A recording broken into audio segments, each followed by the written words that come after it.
नमस्कार विद्यार्थी मित्रांनो, अभ्यास गुरु या यूट्यूब चॅनलवर आपलं सर्वांचं स्वागत आहे. विद्यार्थी मित्रांनो, या व्हिडिओमध्ये जे प्रश्न परीक्षेमध्ये विचारले गेलेले आहेत तेच प्रश्न आपण पाहणार आहोत. या ठिकाणी प्रश्न पहिला आहे, घाना पक्षी राष्ट्रीय उद्यान भारतातील कोणत्या राज्यात आहे? तर राजस्थान.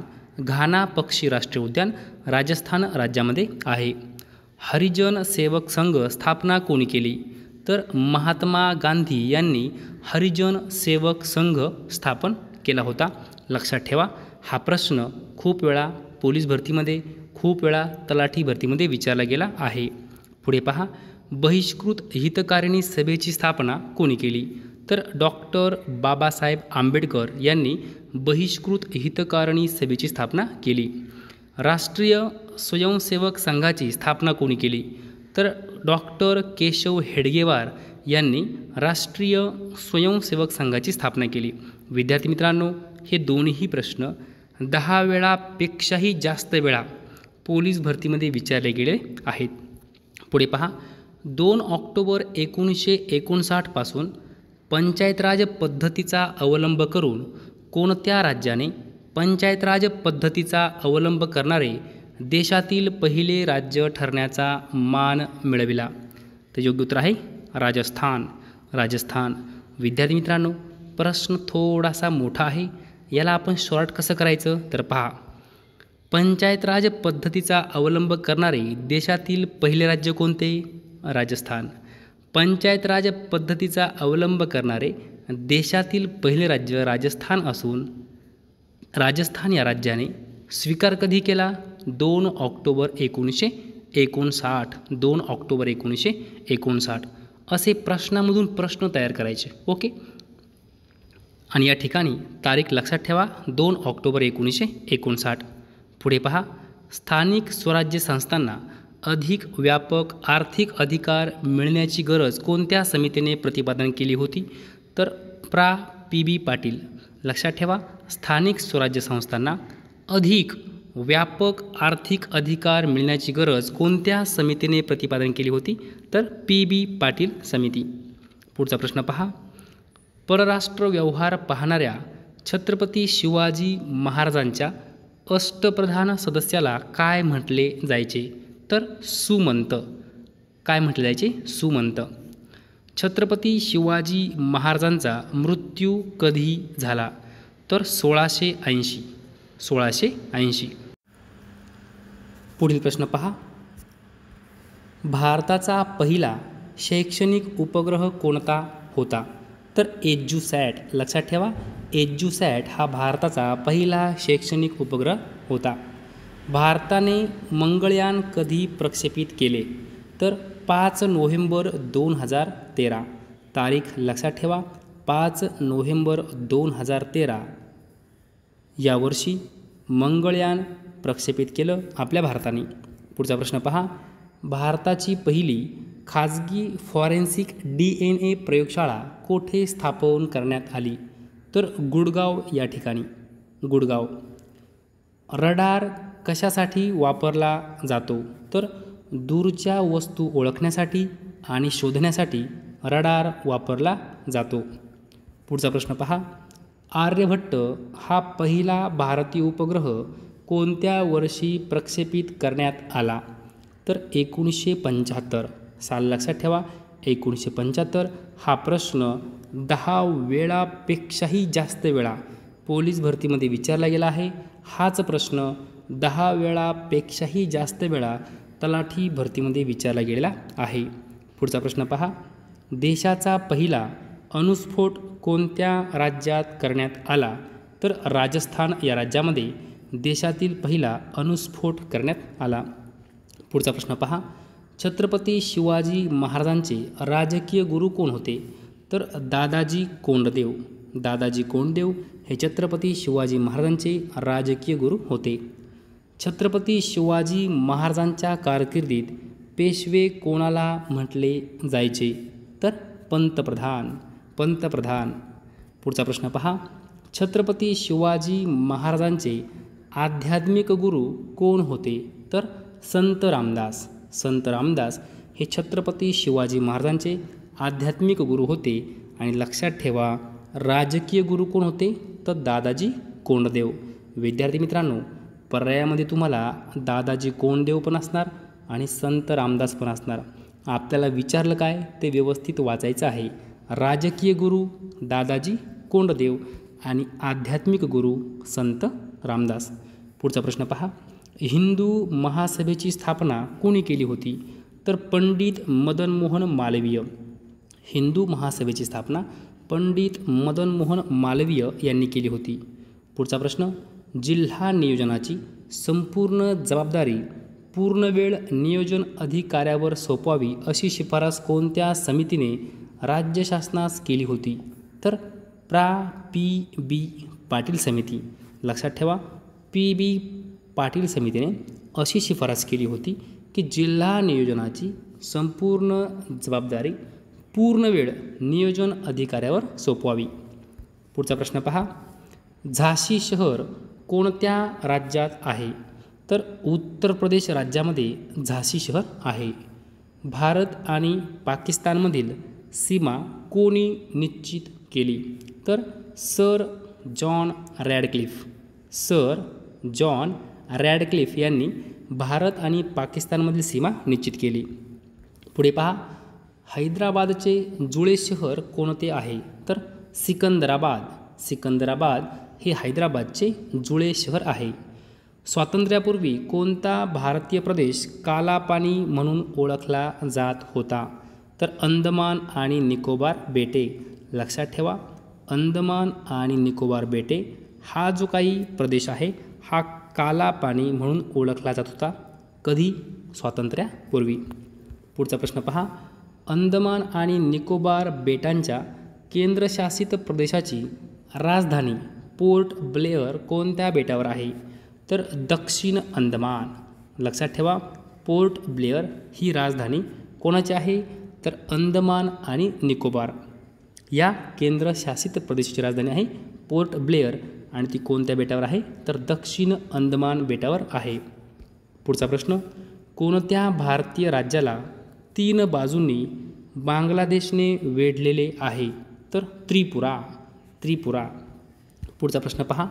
भारतातील कोणत्या ठिकाणाला वाळवंटाची राजधानी म्हणतात? तर जैसलमेर. जैसलमेर. विद्यार्थी मित्रांनो, कमेंट बॉक्समध्ये तुम्ही मला हे सांगायचं आहे, जैसलमेर कोणत्या राज्यात आहे? पुढचा प्रश्न पहा.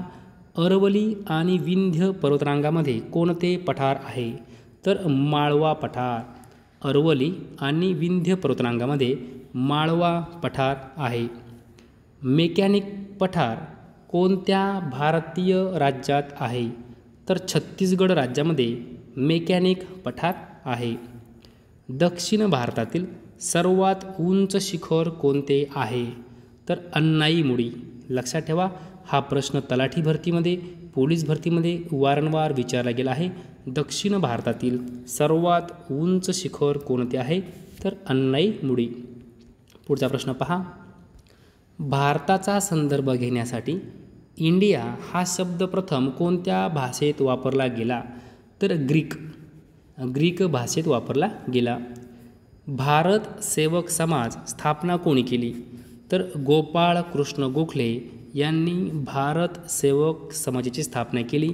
विद्यार्थी मित्रांनो, हा प्रश्न तलाठी भरतीमध्ये, पोलीस भरतीमध्ये 15 वेळापेक्षाही जास्त वेळा विचारला गेला आहे. भारत सेवक समाज, गोपाळकृष्ण गोखले. भारतात पहिली ट्रेन कधी धावली? तर 16 एप्रिल 1853. 16 एप्रिल 1853 भारतात पहिली ट्रेन धावली. पंतप्रधान होण्यासाठी किमान वय किती पाहिजे? तर 25 वर्ष. 25 वर्ष. पुढचा प्रश्न पहा. संसदीय शासन पद्धती प्रथम कोणत्या देशात लागू करण्यात आली? तर ब्रिटन देशामध्ये. ब्रिटन देशामध्ये संसदीय शासन पद्धती प्रथम लागू करण्यात आली. कोणत्या शीख गुरुला शीख धर्माचे संस्थापक मानले जाते? तर गुरु नानक. गुरु नानक. वेदांकडे वळा हा नारा कोणी दिला? तर दयानंद सरस्वती यांनी वेदांकडे वळा हा नारा दिला. नंदलाल बोस यांना कोणत्या क्षेत्रात प्रसिद्धी मिळाली? तर चित्रकला. नंदलाल बोस यांना चित्रकला या क्षेत्रात प्रसिद्धी मिळाली. बौद्ध धर्मात स्तूप कशाचे प्रतीक आहे? तर महापरिनिर्वाण. महापरिनिर्वाण. अद्वैत सिद्धांताचे समर्थक कोण आहेत? तर शंकराचार्य. अद्वैत सिद्धांताचे समर्थक शंकराचार्य. अणुऊर्जा प्रकल्प कोणत्या तत्वावर चालतो? तर विखंडनाच्या तत्वावर चालतो. अणुऊर्जा प्रकल्प विखंडनाच्या तत्वावर चालतो. हवामहल कुठे आहे? तर जयपूर या ठिकाणी हवामहल आहे. कोल्लेरू तलाव कोणत्या राज्यात आहे? तर आंध्र प्रदेश या राज्यामध्ये कोल्लेरू तलाव आहे. हा प्रश्न 10 वेळापेक्षाही जास्त वेळा पोलीस भरतीमध्ये विचारला गेला आहे. प्रश्न महत्त्वपूर्ण आहे. कोल्लेरू तलाव, आंध्र प्रदेश. भारतातील सर्वात जास्त जलवाहतूक करणाऱ्या 2 नद्या कोणत्या आहेत? तर गंगा आणि ब्रह्मपुत्रा. लक्षात ठेवा, भारतातील सर्वात जास्त जलवाहतूक करणाऱ्या 2 नद्या कोणत्या? गंगा आणि ब्रह्मपुत्रा. पुढे पहा, फतेपूर सिक्री कोणत्या राज्यात आहे? तर उत्तर प्रदेश या राज्यामध्ये फतेहपूर सिक्री आहे. प्रसिद्ध सांस्कृतिक केंद्र भारत भवन कुठे आहे? तर भोपाळ या ठिकाणी प्रसिद्ध सांस्कृतिक केंद्र भारत भवन आहे.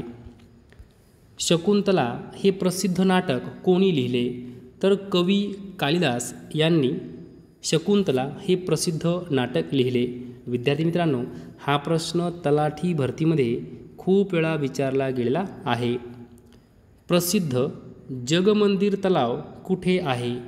तर राजस्थान या राज्यामध्ये जगमंदिर तलाव आहे.